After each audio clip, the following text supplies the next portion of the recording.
Good morning guys. এতিয়া 4:30 বাজি গ'ল। অলপ উঠছোঁ ৰ'ব, ফুৰিব যাওঁ। মানে অলপ অসুখ হৈ আছে মোৰ। ফুৰিব নালাগে, জ্বৰ উঠি আছে, চৰ্দি লাগি আছে। কিন্তু মই অলপ এণ্টিবায়'টিক টেবলেট খাই আছোঁ। সেইকাৰণে মোৰ গাটো ভাল লগা নাই, ৰাতি টোপনি মাৰিব পৰা নাই।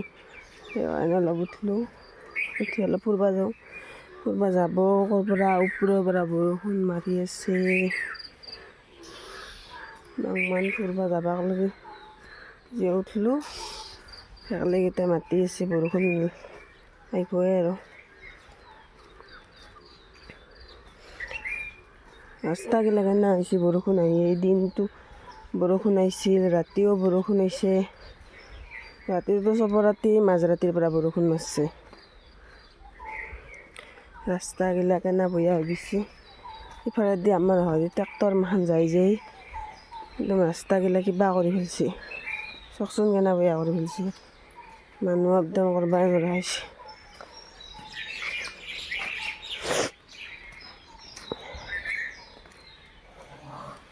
পুৱা উঠিব নালাগে, মোৰ অসুখ হৈ আছে, চৰ্দি উঠি লাগি আছে, জ্বৰ কাহ হৈ আছে। কিন্তু উঠছোঁ মানে এণ্টিবায়'টিক টেবলেট খাইছোঁ, অলপ খাই গাটো ভাল লগা নাই। অলপ পুৱা উঠি ভাল লাগে আৰু। মাতটোত আপোনালোকে গমেই পাব মোৰ অসুখ হোৱা বুলি।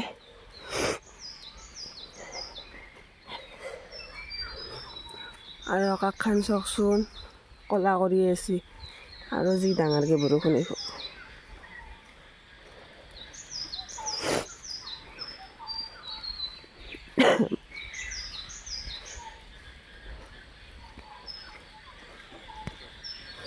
কাই উঠাই নাই না বতৰত, ক'লা কালি ফুৰি আছোঁ মা। এটা আহিছে বোলে মাছ চক যাব।